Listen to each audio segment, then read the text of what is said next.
Hello everyone, welcome to this session. In this session, we'll talk about what is an API, what does an API stand for, how do API work, what are the different types of API, and finally we'll understand what are the REST APIs, and then in final we'll understand by hitting an API and showing you how the request and response works for the API. Now, let's start with what is an API. So API stands for Application Programming Interface. It's a way for two or more computer programs to communicate with each other using a set of definition and protocols. Now, to be noted here, when I talk about protocols, definitions, and all these keywords, I'll explain every bit of this information in the same session in couple of minutes. Now, for example, let's take an example of an API. The weather software system is an software system or an API that contains daily weather data. Now, the weather app on our phone talks to this system via APIs and show us the daily weather updates on our phone. Now, there's one specific thing about the API, that is API tells you what, but it does not tell you how. Say, just take an example of the weather app.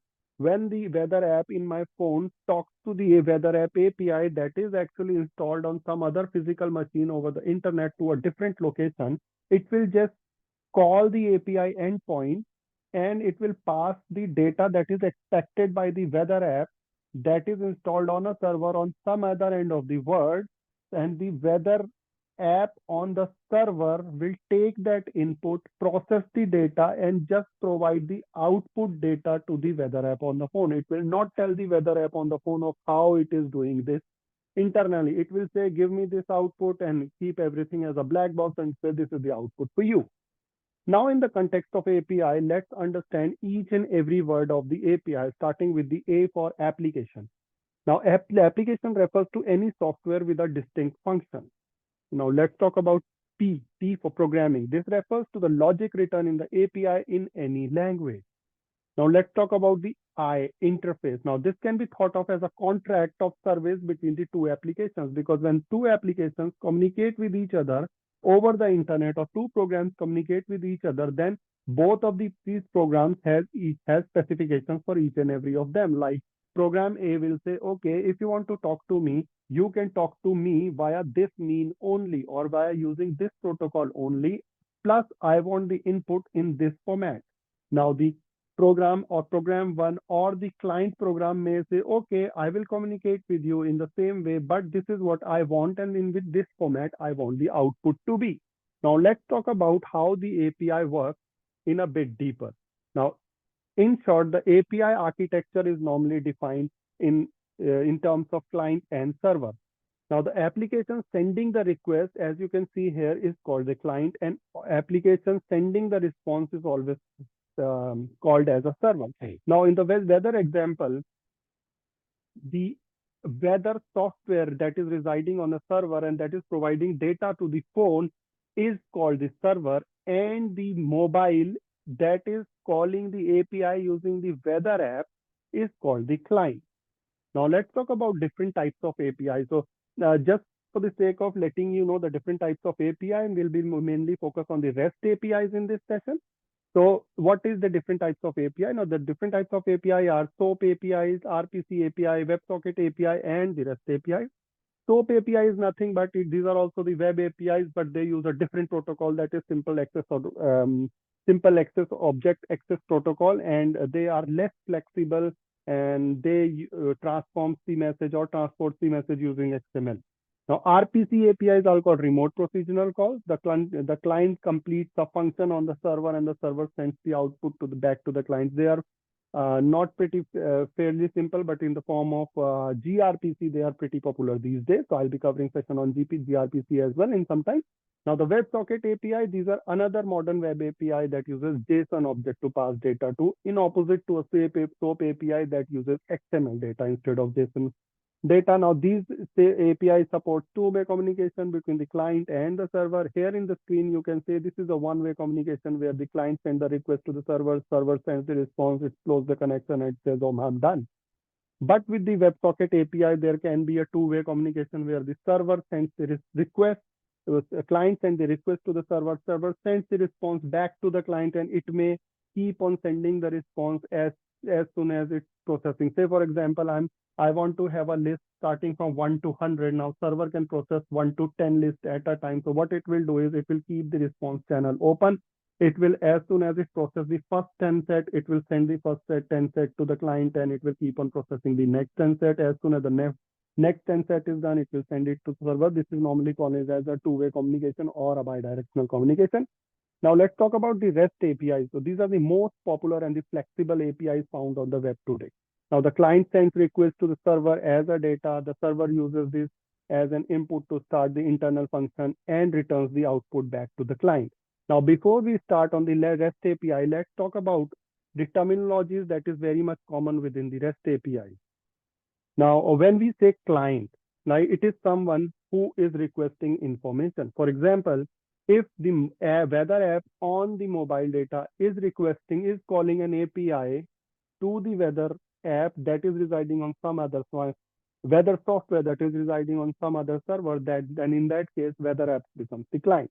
Now the server, it is the someone who serves the asked information. Now see in the same example, now the weather software system that is residing on the another some other part of the world in a different physical machine is the server. Now web API endpoint, it is normally a URL in case of web API, and basically we can call it a mode of exposing itself to the outer world. Say for example, I have written a weather software system. Now I have installed that software system in a physical machine, and I have provided that machine internet and everything to go.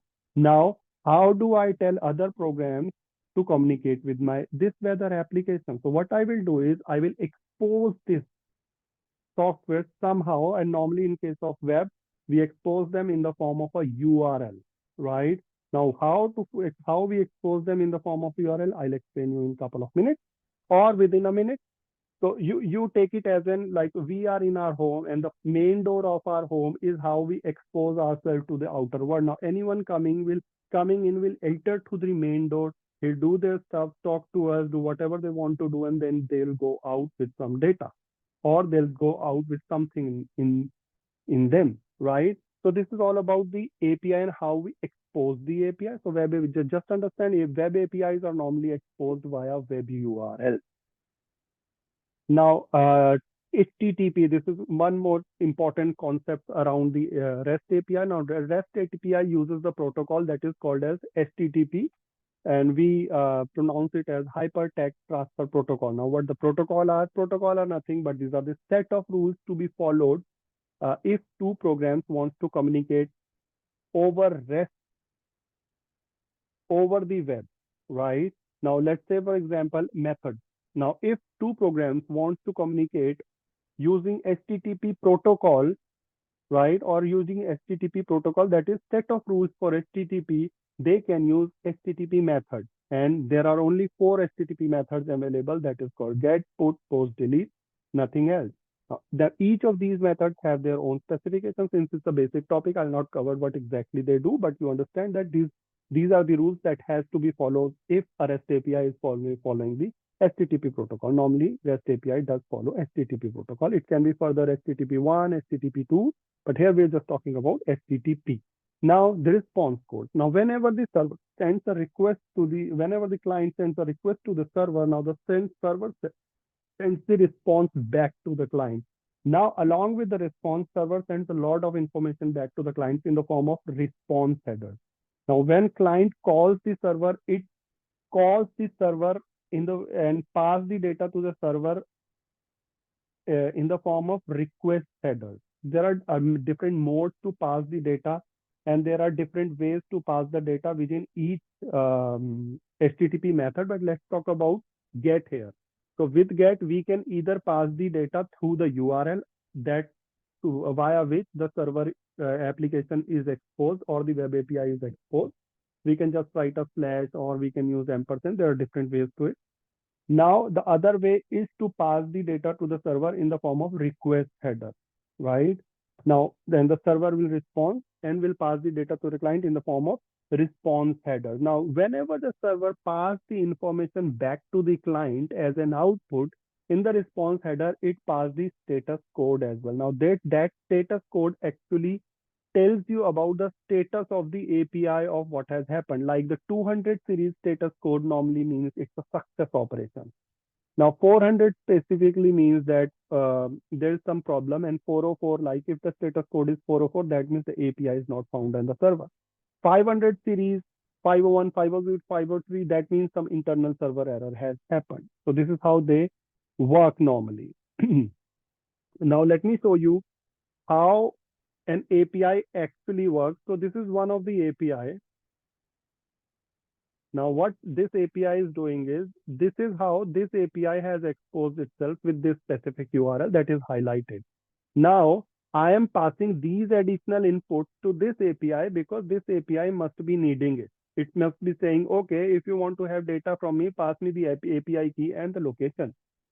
Now, apart from that, there is some other information as well that it must be receiving, right? That can be with the form of a header. Now, when I'll hit this API, look at this part of the window in the network tab, and we can see that what exactly browser is sending to the server, or what exactly browser is the client here. And this server where this API is residing is the server here. Now let's hit it. You see, it has hit it. Now we have got the status code of 403. 403 means it is unauthorized. Why it is unauthorized? Now we can see the output here, an invalid API key is supplied, right? Now why? Because the API key here, I have supplied it as XXXXX, nothing else. Now let's hit it and let's see. Now this is the basic information. It says the URL that I have hit is this. Now the method that I have used is get.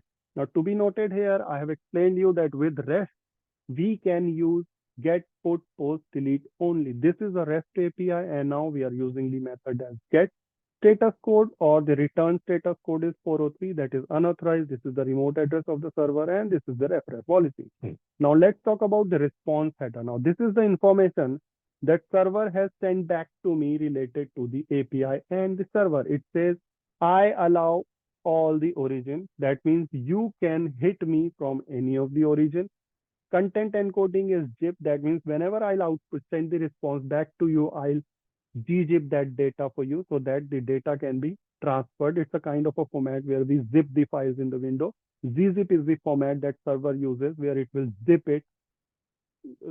the format so that it can be transferred format, just to reduce the size of it. Now content type is application JSON. So whatever I will send back to you will be of a type JSON. This is the date, this is the transport security, this is the accept encoding is varying, that I can expect anything. So this is what the response header is. Now let's talk about the request header. Now these are the headers that when I hit this enter, this is the information that my browser has sent. It's not very important that we have to send each and every information every time. Browser has some default. As per the standard, it will send, but we can also call the API from inside our code rather than from being browser.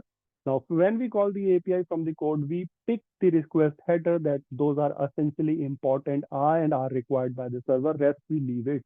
We do not make use it, and the server assumes them to be the default value for each and every of the request values or the request header value, right? Now here you see the browser says, okay, the authority is this. That means the domain is this. The method is get. Now the path apart from domain is this. Scheme is HTTPS. That means it's a secure URL. Accept means it can accept this. It can accept HTML. It can accept XML. It can accept WebVP, PNG, application JSON, anything. Accept encoding. It says I can accept encoding. You send me a gzip format, I will expect it. You'll send me dflat format, I'll accept it. You'll send me br format, I'll accept it. Accept language, I will accept ENUS, English for US. Cache control, I will not cache it. Platform was Windows. Document, navigates, all these information will send it. So this is all about the API. In my next sessions, I will explain by writing an API, exposing that API, installing it on a server, and then I'll show you how exactly that is working programmatically. This is all about the theory for the API. Thank you very much.